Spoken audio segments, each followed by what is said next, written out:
Bienvenue. Aujourd'hui, on plonge dans un partenariat stratégique vraiment majeur, annoncé tout récemment au Maroc. La source, c'est un communiqué de presse daté du 19 mai 2025. Il concerne Taka Morocco, Nareva, l'ONE et puis aussi le fonds Mohamed VI pour l'investissement. Notre objectif, c'est de décortiquer ce programme d'investissement. Il est colossal dans l'énergie, dans l'eau, au Maroc. Qui fait quoi? Quel projet exactement? Et pourquoi c'est si important, en fait? Pour cadrer un peu les choses, on parle, tenez-vous bien, de près de 130 milliards de dirhams d'ici 2030. Ça fait suite à une déclaration conjointe entre le Maroc et les Émirats arabes unis. Bon, allons-y, décortiquons ça. Alors d'abord, les acteurs clés. On a Taka Morocco. C'est la filiale du groupe émirati Taka, un acteur déjà très important au Maroc qui fournit déjà 34% de l'électricité. C'est pas rien. À leur côté, Nareva, puis l'ONEN, l'Office national de l'électricité et de l'eau potable, bien sûr, et le Fonds Mohamed VI pour l'investissement. Tout ça en accord avec le gouvernement marocain. Oui, et le contexte stratégique est vraiment fascinant ici. Ce partenariat, il découle directement de la déclaration qui a été signée à Abu Dhabi, c'était le 4 décembre 2023, entre Sa Majesté le roi Mohamed VI et son Altesse Cheikh Mohammed bin Zayed Al Nayed. L'objectif, il est clair, c'est renforcer la souveraineté hydrique, souveraineté énergétique du Maroc. Et puis améliorer la résilience du réseau électrique, soutenir le développement du royaume, et le tout, on sent une certaine urgence, vu les feuilles de route pour l'eau et l'énergie. Il faut aller vite. D'accord. Et concrètement alors, les projets annoncés, parce que c'est là que ça devient vraiment très intéressant, je trouve. D'abord, la sécurité hydrique, sujet absolument vital. Le programme, il vise une capacité additionnelle de dessalement de 900 millions de mètres cubes d'eau. Et, point important, cette capacité sera alimentée par de l'énergie verte. À ça s'ajoute aussi le transport d'eau. 800 millions de mètres cubes via ce qu'on appelle le projet d'autoroute de l'eau. C'est énorme comme volume. Absolument.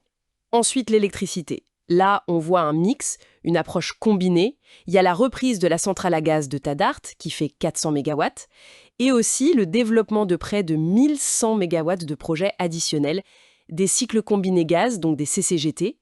On nous dit que ce sont des capacités flexibles et bas carbone. Voilà, le mot flexible est clé ici. Et enfin, pour connecter tout ça, le transport et les renouvelables.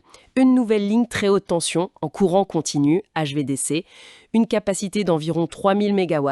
Elle va relier le sud et le centre du pays. C'est crucial pour intégrer les renouvelables. Et d'ailleurs, on annonce aussi 1200 MW de projets d'énergie verte via un contrat spécifique avec l'ONE. Oui, et si on essaye de voir la vue d'ensemble. C'est là que ça devient passionnant. L'accent qui est mis sur le gaz flexible et bas carbone, c'est essentiel.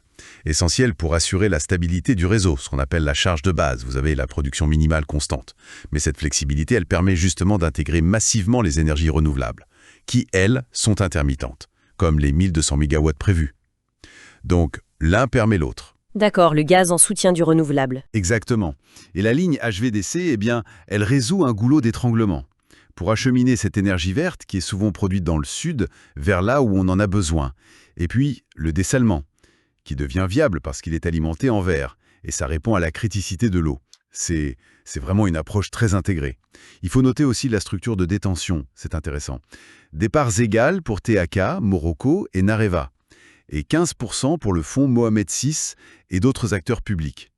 C'est un vrai partenariat public-privé. Oui, cette approche intégrée que vous décrivez, elle fait écho aux mots du président du directoire de Taka Morocco, Abdelmajid Iraki Hussaini. Il dit que ça transforme durablement le paysage énergétique et hydrique, ça consolide le réseau, renforce le bas carbone, augmente l'intégration des renouvelables et accroît les capacités de dessalement. Et tout ça en accélérant la décarbonation de leur propre portefeuille chez Taka Morocco. Donc ça coche beaucoup de cases. Tout à fait.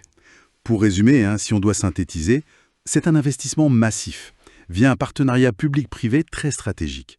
Il répond à une urgence, sécuriser l'eau et l'énergie, avec une forte composante bas carbone, une forte intégration des renouvelables. Et tout ça, c'est aligné sur la vision royale pour 2030. Alors qu'est-ce que tout cela signifie au final? Au-delà des chiffres qui sont impressionnants et des objectifs techniques bien clairs, peut-être une réflexion pour conclure. Vu l'ampleur du projet, la complexité technique, on parle d'intégrer du gaz, du renouvelable, du dessalement, du transport d'eau, de l'HVDC, tout ça ensemble et surtout ce calendrier accéléré. Quel pourrait être, selon vous, le plus grand défi imprévu ou à l'inverse peut-être une opportunité insoupçonnée qui pourrait émerger dans la mise en œuvre de ce programme d'ici 2030 ? Une question pour approfondir la réflexion. Voilà, c'est tout pour cette analyse approfondie. Merci de nous avoir rejoints.